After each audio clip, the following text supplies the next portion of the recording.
Nous allons prier ensemble avant d'écouter l'un des textes du jour. Merci Dieu notre Père, parce que tu es le Dieu de la vie. Tu viens nous sortir de tout ce qui nous enferme et tu l'as fait par Jésus, celui qui est la vie, celui qui a donné sa vie. Alors nous avons besoin encore ce matin des paroles de vie. Viens nous parler, parle à nos cœurs, Seigneur. Oui, parle à nos cœurs, alors nous serons vivants, vivifiés par toi. Oui, parle, car ta parole est vérité. Amen.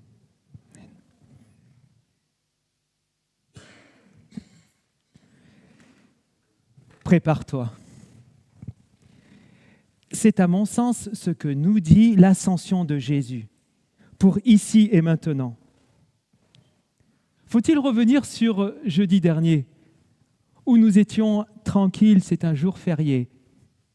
On était tranquilles quand même. Donc on n'était pas tranquille, alors c'est un peu inquiétant quand même. Mais c'est intéressant cette fête de l'Ascension. Parce que pour les amis de Jésus, l'Ascension dit que Dieu a réhabilité le crucifié et d'ailleurs, Jésus a rejoint la gloire de son Père. Ce qui veut dire qu'il est le Seigneur, c'est-à-dire au-dessus de tout. Et son autorité vient contester tous ceux qui se prennent pour les maîtres du monde. On pourrait dire il est banger, Jésus. On ne dit pas ça là en ce moment, non? Bon, si tu as plus de 15 ans, tu ne le dis peut-être pas.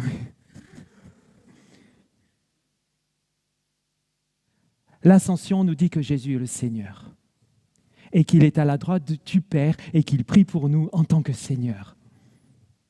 Mais l'Ascension nous dit aussi que quelque chose va advenir, car Jésus est parti.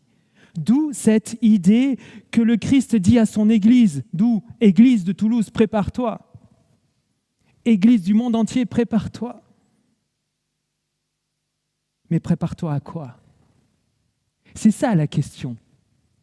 Et c'est peut-être la réponse, quelques pistes de réflexion que vont nous donner les pistes de réflexion, eh bien le texte du jour qui concerne d'abord la première église de Jérusalem. Alors on va tenter de savoir c'est quoi cette préparation, à quoi faut-il nous préparer. On va puiser dans cette première église de Jérusalem. C'est dans le livre des Actes au chapitre 1 et au verset 12 et 14, juste après l'ascension de Jésus. Alors les apôtres retournèrent à Jérusalem depuis la colline qu'on appelle le mont des Oliviers. Cette colline se trouve près de la ville, à une distance de sabbat, c'est-à-dire environ une demi-heure de marche. Quand ils furent arrivés à Jérusalem, ils montèrent dans la chambre en haut d'une maison où ils se tenaient d'habitude. Il y avait Pierre, Jean, Jacques et André, Philippe et Thomas, Barthélemy et Matthieu, Jacques le fils d'Alphée, Simon le zélé et Jude le fils de Jacques. Ensemble, ils étaient tous d'un même accord, attachés à la prière avec quelques femmes, dont Marie, la mère de Jésus, et avec les frères de Jésus. Voilà, jusque-là, pour la parole de Dieu. Alors, comment s'est-elle préparée aussi cette église de Jérusalem? Comment s'est-elle préparée après cette ascension du Christ? Elle s'est d'abord faite un peu bousculer. Et je crois que se préparer, c'est aussi se laisser bousculer. Oh, triplement bousculé, on pourrait dire, l'église de Jérusalem. Bousculé d'abord par la Pâque. Il faut se souvenir que personne ne s'y attendait. Que le Christ soit crucifié et que ce crucifié sorte du tombeau. Et Pierre va le dire à Pentecôte, on va le voir la semaine prochaine. Dieu a ressuscité Jésus que vous avez crucifié. C'est le crucifié qui est ressuscité. Donc elle est d'abord bousculés par cette Pâque complètement inattendue. Et d'ailleurs, cette Pâque, c'est l'ADN, c'est le fondement de l'Église. Et de cette Église, déjà, la Pâque est présente dans ce texte. Vous l'avez certainement vu. Implicitement, c'est les lieux. Il y a Jérusalem. Il y a le mont des Oliviers. Il y a le sabbat qui est évoqué. Il y a la chambre haute. Connais-tu, mon frère, ma sœur, mon ami, ces lieux? Est-ce que tu connais ces lieux? Alors, je ne les connais pas, je ne suis jamais allé encore là-bas. Mais ces lieux disent la Pâque de Jésus, car c'est dans ces lieux que le Christ est venu mourir et ressusciter. Et en plus, je dirais, cerise sur le gâteau, élégance de la part de Luc qui a écrit, qui a témoigné, il y a la présence des femmes dans ce texte. Qui a annoncé en premier que Jésus était ressuscité? Eh oui, c'est Marie. Ce sont donc des femmes. Alors vous voyez que dans ce texte, ce qui est le fondement, non seulement fondement de l'Église, c'est la Pâque qui est implicitement montrée ici, mais cette Pâque aussi a à la fois bousculé et amené les croyants à former l'Église. Donc bousculés premièrement par la Pâque. On continue. Deuxième, ils ont été bousculés par Jésus. Et oui, les amis de Jésus espéraient quelque chose de l'ordre du politique, du religieux, un petit mélange là. Ils espéraient le rétablissement du grand royaume de Dieu ici et maintenant. Eh bien oui, Jésus est ressuscité, donc allons-y. Eh bien non. C'est un autre projet. Jésus va leur dire juste avant notre passage là, vous allez être mes témoins aidés par l'Esprit Saint jusqu'aux extrémités de la terre. Et puis Jésus est monté. En méditant ce texte, je me suis dit, y a-t-il une fête chrétienne qui ne bouscule pas? Je vous laisse cette question. Si vous avez la réponse, vous me la donnez la semaine prochaine, d'accord? Je crois que toutes les fêtes chrétiennes bousculent. Bousculées par la Pâque, bousculées par le changement de programme proposé par Jésus, bousculées aussi juste avant par les messagers de Dieu, aux disciples, et vous l'avez certainement lu, aux disciples qui regardent ébahis en contemplation ce Jésus qui monte. Il y a deux messagers qui débarquent et qui disent « Oh, hommes de Galilée, pourquoi restez-vous comme ça, les yeux en l'air ?»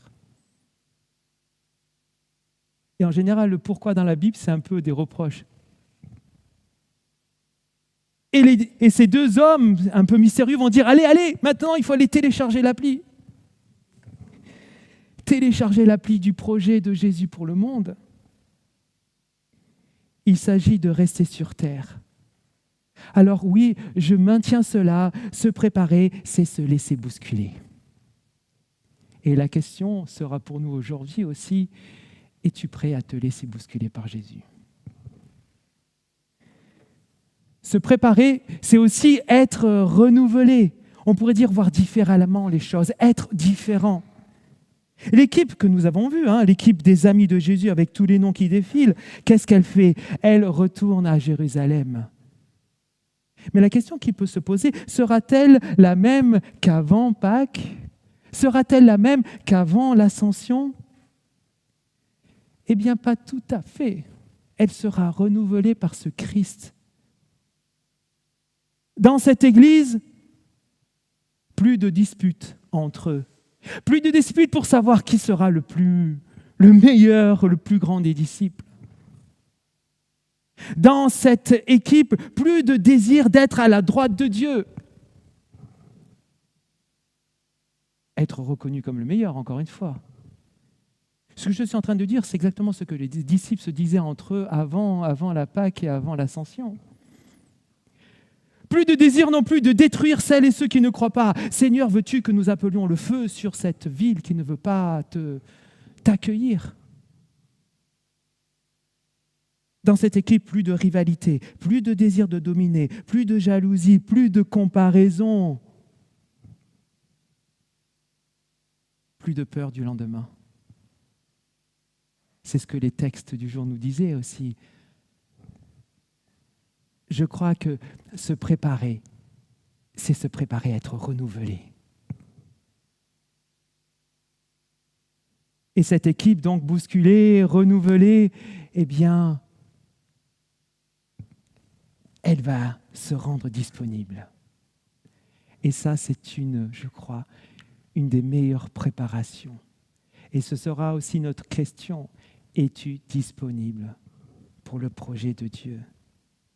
Oh, cette Église se rend disponible d'abord parce qu'elle se réunit ensemble et on le voit. Se rendre disponible, c'est être ensemble par la prière, une prière persévérante, ensemble, tous ensemble. C'est beau de voir cette Église ensemble en prière.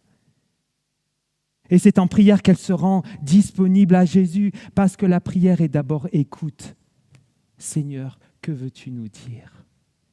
Seigneur, que veux-tu faire avec nous? Nous t'écoutons, nous attendons ta réponse.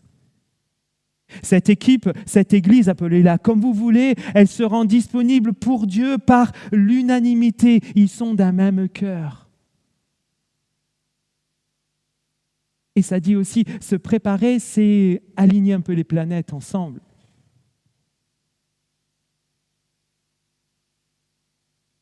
Cette équipe est disponible ensemble car elle accueille celles et ceux qui veulent rejoindre l'équipe. Et on le voit dans ce texte, il y a des femmes qui s'agrègent, il y a les frères qui s'agrègent.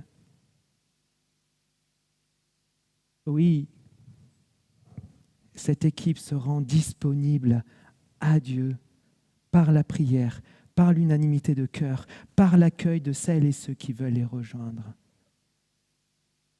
Et toute cette préparation va aboutir à quelque chose de magnifique, le projet de Dieu. Et ce projet de Dieu, il se dit déjà dans l'ascension. Car Jésus s'en va. On pourrait dire, non, mais reste avec nous, là, il faut que tu restes avec nous, Jésus. Mais l'ascension nous dit aussi quelque chose qui va être concrétisé, je dirais, à la Pentecôte. Vous savez quel est le projet de Dieu pour le monde? Je rembobine. On ne le fait plus maintenant. Quel est le projet de Dieu pour l'Église et pour cette Église de Jérusalem? Refléter Jésus. Refléter Jésus. Et c'est ce que nous dit l'Ascension. Puisque je suis absent, maintenant à vous de me refléter auprès de ce monde. Et c'est pour cela que l'Esprit Saint va nous aider, heureusement. Et si on lit la suite des Actes des Apôtres, on va voir combien les disciples vont laisser Jésus sortir de leur Église. Ils vont aller refléter Jésus avec les Samaritains, avec les habitants de Judée, avec les habitants d'Antioche. Ils vont rejoindre les personnes. Refléter Jésus, c'est aussi rejoindre les autres. Et on le voit à Pentecôte. Vous savez quel est le... comment on dit là? Je spoil? Comment on dit quand on annonce déjà la chose? Je divulgage. Voilà ce qui va se passer la semaine prochaine. Vous savez quel est le miracle de Pentecôte? Comment? Mais vous pouvez dire, il n'y a pas de mauvaise réponse. Exact, champion du monde. Ils vont rejoindre les personnes en parlant de la gloire de Dieu dans la langue maternelle de chacun. Dans la langue maternelle de chacun. Cela avec audace, malgré la persécution. Cela aussi en rompant le silence quand il faudra. Quand l'Église ne reflète plus l'amour du Père et de Jésus, eh bien, les disciples se lèveront aussi. Et vous savez quoi? À refléter Jésus, en laissant sortir Jésus de cette chambre haute, en rejoignant les personnes, en parlant leur langue maternelle avec audace, eh bien, cette équipe va bouleverser le monde. Et je crois, parce qu'elle a su se préparer. parce qu'elle a su se préparer. Et oui, là on comprend encore une fois que l'ascension, Jésus est le Seigneur, il est avec le Père, mais Jésus, le Seigneur, passe le témoin aux autres disciples. Allez-y, rendez-moi visible partout. Et ce passage de témoin est une réalité pour nous aujourd'hui, ce matin. Elle est une réalité. C'est un peu comme si cette église de Jérusalem nous disait « Alors, et toi ? Et toi ? Comment rends-tu visible Christ dans et hors de l'église ? Comment rends-tu visible le Christ dans et hors de l'église ?» Oui, cette question, elle est pour nous. Comment rendons-nous le Christ visible pour les autres ? Et je crois que ce texte est un appel. Et ce texte, il vient nous bousculer. Et il nous dit, si on revient aussi au début, prépare-toi à refléter Jésus. Prépare-toi à refléter Jésus. Tu peux le faire, tu peux le vivre. Prépare-toi à refléter Jésus.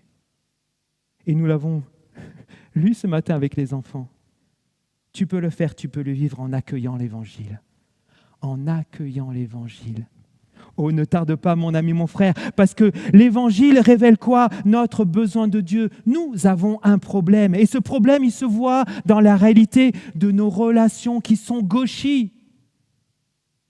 Qui n'a pas de problème avec ses voisins ?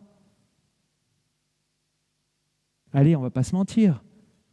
Ça ne va pas toujours très bien avec nos voisins. Bon, qui n'a pas de problème avec ses amis dans le travail ? Bon, on ne va pas se mentir, ça ne va pas toujours très bien. Qui n'a pas de problème parfois avec l'administration quand on arrive dans un bureau et qu'on n'a pas le bon papier ? Ça nous rejoint quand même, ça, non ? Mais ça vient d'où notre problème de relation ? Ça vient d'où aussi notre problème avec Dieu ? Nous avons un problème. Et l'Évangile te dit, mon ami, Jésus a réglé ce problème. L'Évangile, c'est la merveille de Dieu, car il révèle Dieu, un Dieu pour nous, un Dieu qui nous aime, un Dieu avec nous. Et on peut dire, c'est quoi l'Évangile ? J'en dis beaucoup, peut-être un peu trop, mais l'Évangile, c'est ce que Jésus a fait pour toi et pour moi, pour nous, pour le monde. L'Évangile, c'est ce que Jésus a fait pour toi, pour moi et pour le monde. Il a pris sur lui la violence que nous avons subie. Il faut le dire, nous avons subi la violence. Elle ne vient pas de Dieu. Elle vient du monde. Il a pris sur lui aussi la violence que nous pouvons dire parfois par nos paroles. Il a pris sur lui tout ce qui nous enferme, nous blesse, nous aliène, nous sépare les uns des autres, nous sépare de Dieu. Il a pris sur lui pour rétablir la paix et être réconcilié. Parce qu'à la croix, tout ça est mort. C'est mort. Il est mort pour rétablir les relations. Prépare-toi à refléter Jésus. Tu peux le vivre, tu peux le faire. Accueille l'Évangile. Accueille l'Évangile. Prépare-toi à refléter Jésus et tu peux le faire, tu peux le vivre en étant renouvelé par l'Évangile. On a parlé de renouvellement là tout à l'heure avec le texte. Il est aussi pour nous. Je suis convaincu que nous avons toutes et tous besoin de revenir et de retourner à cet Évangile, quel que soit l'âge de notre conversion. Parce que l'Évangile ne périme pas. Il ne vieillit pas, il permet même de faire du nouveau avec l'ancien. J'ai trouvé cette phrase très belle, je l'ai dite pour moi aussi. C'est pas pour me vanter, elle ne vient pas de moi, mais il permet de faire du nouveau même avec l'ancien. Parce que par l'Évangile, nous gardons une vigueur. Oui. Par l'Évangile, nous gardons quand même, malgré les difficultés, une joie de vivre. Malgré les tensions de la dureté de la vie, eh bien l'Évangile nous pousse à venir ce matin louer Dieu. Et ça, les jeunes, vous savez quoi, les jeunes, c'est super que vous soyez là. Et vous savez, les jeunes, c'est super aussi qu'il y ait des moins jeunes avec vous. Vous savez pourquoi? Parce que ça veut dire que l'évangile, ça marche. Et oui, ça veut dire que l'évangile, pour les gens qui n'ont plus de cheveux comme moi, ou qui ont les cheveux un peu blancs, l'évangile continue à faire son œuvre. Et ça, c'est précieux.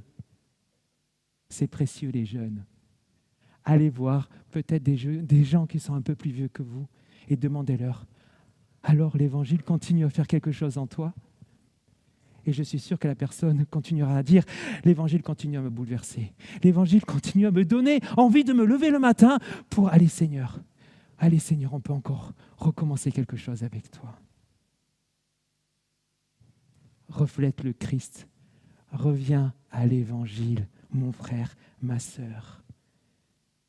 J'avais marqué aussi, va voir tes darons et tes daronnes.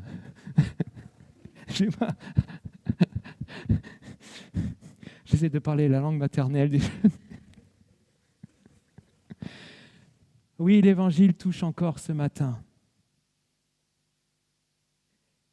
Prépare-toi à refléter Jésus. Reste unanime pour lui. Tu peux le faire, tu peux le vivre. Tu peux le faire et tu peux le vivre en refusant, et ça c'est pour tout le monde, en refusant toute pensée qui ne vient pas du Christ. Toute pensée qui ne vient pas du Christ. Et je crois que c'est cela que nous montre le renouvellement de l'Évangile. Les disciples ont été transformés. Ils ont arrêté d'être des rivaux, d'être jaloux. Refuse toute idée de ressentiment qui viendrait à toi contre quelqu'un. Oui, oui. C'est comme ça que tu vas refléter Jésus aussi. Refuse, allez, tout orgueil de te mettre au centre. Il n'y a pas que toi dans la vie. Il y a aussi l'autre qui est à côté. Et c'est dur pour nous, les Occidentaux, parce qu'on aime bien parler de nous-mêmes. C'est faux, c'est vrai ce que je suis en train de dire, non, je ne sais pas. Refuse la jalousie. C'est aussi ça, être renouvelé, accueillir l'Évangile. C'est aussi ça, refléter Jésus. Refuse toute idée qui veut habiter en toi. Refuse de ne pas pardonner. Et je crois que c'est cela aussi, refléter le Christ. Refuse aussi, alors c'est dur pour moi, refuse la susceptibilité. Refuse la susceptibilité. Ben quoi, il faut connaître un peu ses faiblesses. Refuse la susceptibilité. Oui, par l'Évangile, tu peux le faire, tu peux le vivre. Prépare-toi à refléter Jésus. Rends-toi disponible pour lui. J'ai encore juste un point avec vous, ensemble. En priant. En priant. Je trouve tellement humble et admirable cette Église qui prie. J'aimerais parler d'une prière de première ligne. La prière de première ligne est une demande à Dieu pour un renouveau spirituel intérieur, personnel. Elle est une prière aussi communautaire pour un renouveau spirituel collectif. La prière de première ligne, c'est pour que Jésus touche les cœurs de ceux qui nous entourent. La prière de première ligne nous décentre aussi. Elle demande aussi d'avoir l'audace. L'audace d'aller vers les autres. Alors, ce matin, mon ami, mon frère, je crois qu'il est aussi temps de prier